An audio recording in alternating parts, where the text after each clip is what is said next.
Nenek Inun dan kakek Nanang tinggal di tepi Sungai Mahakam. Nenek Inun seorang bidan. Beliau memijat perempuan hamil agar janin selalu sehat. Jika ada ibu melahirkan, Nenek Inun membantu merawat bayinya. Kakek Nanang adalah seorang nelayan. Pekerjaan beliau memancing dan menjala ikan.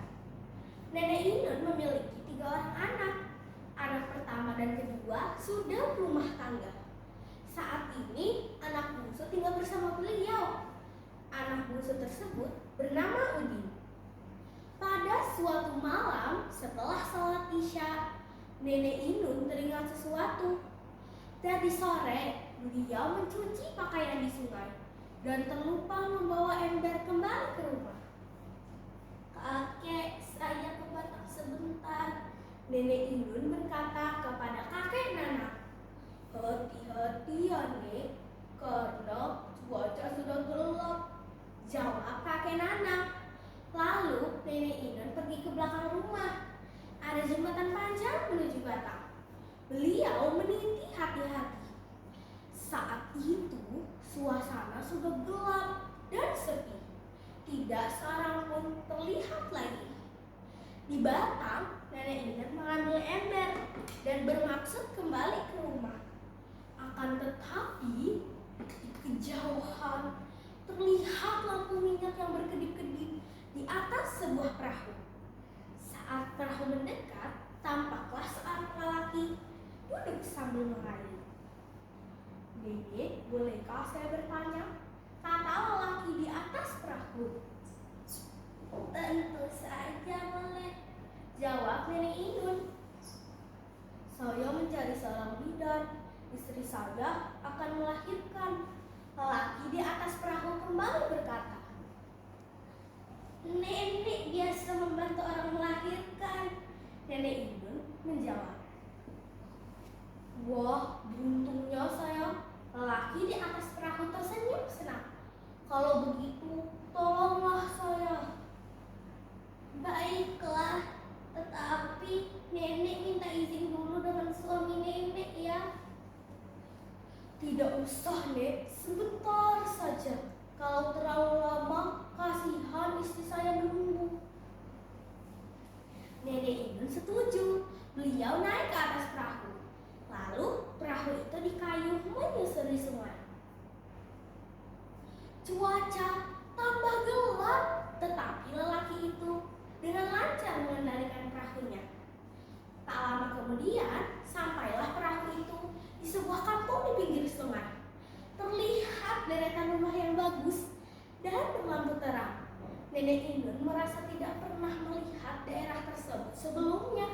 Beberapa orang menunggu di rakit untuk menyambut beliau. Lalu Nenek Inun dibawa ke sebuah rumah. Di dalam rumah telah menunggu seorang perempuan yang sedang hamil besar.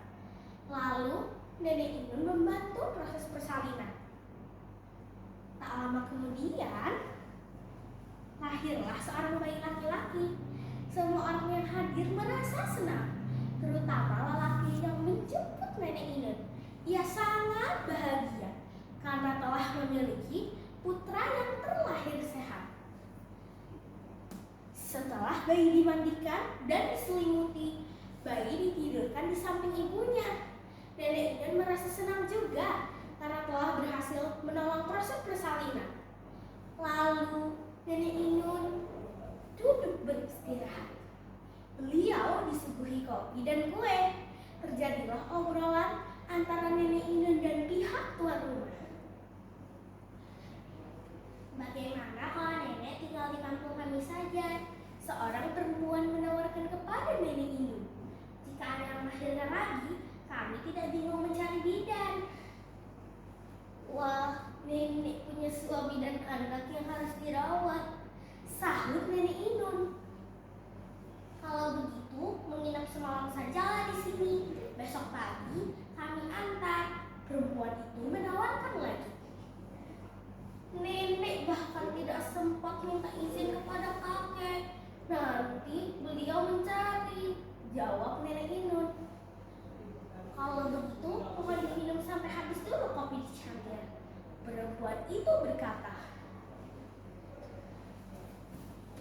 Sementara itu, kakek Nana sedang mencari nenek Inun yang tidak kunjung pulang hingga keesokan harinya. Kakek Nana semakin khawatir.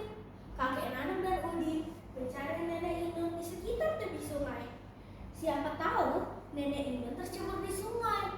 Namun, nenek Inun belum ditemukan setelah dicari kemana-mana. Seorang dukun mengatakan agar nenek Inun dipanggil secara mistis, karena ia mengira nenek Inun hilang secara tidak normal. Nenek Inun mungkin diajak pergi oleh orang gaib. Lalu mereka mengumpulkan tampah dan panci. Setelah berdoa, orang-orang berkeliling kampung membantu nenek Inun sambil memukul tampah dan panci menggunakan sendok nasi. Nenek Inun, nenek Inun. Sementara itu, nenek Inun sedang asyik mengobrol. Perasaannya tidak enak. Ia teringat suami dan anaknya.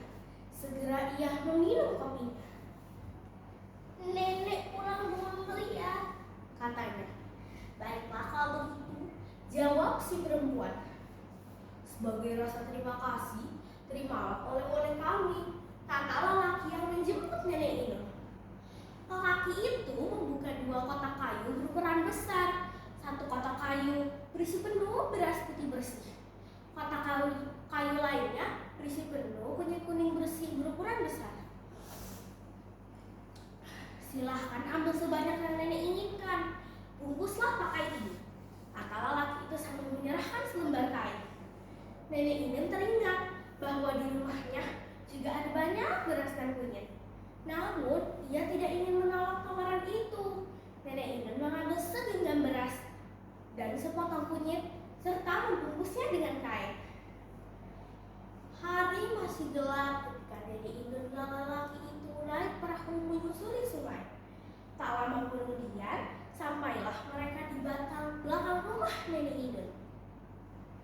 Setelah sama-sama mengucapkan terima kasih, perahu menjauh. Nenek Inun masuk ke dalam rumahnya. Saat nenek Inun tiba, ternyata di rumah telah ramai dari orang menyambutnya. Nenek Inun merasa tidak lama pergi. Tetapi kata orang di rumahnya, ia telah pergi sehari semalam. Lalu nenek Inun membuka bungkusan yang dibawanya. Ternyata beras dan kunyit telah berubah menjadi emas dan berlian yang berkilauan. Semua orang kaget melihatnya. Hati nenek Inun merasa senang sekali. Sayang sekali, aku mengambilnya sedikit saja. Padahal dipersilahkan mengambil sesuka hati, kata nenek Inun lirih. Bersyukurlah atas rezeki yang telah kamu peroleh, sahut kakek Nana. Yang lebih penting, nenek sudah dapat kembali bersama kami setelah berjalan-jalan ke negeri orang gaib. Itulah dia kisah tentang negeri orang gaib.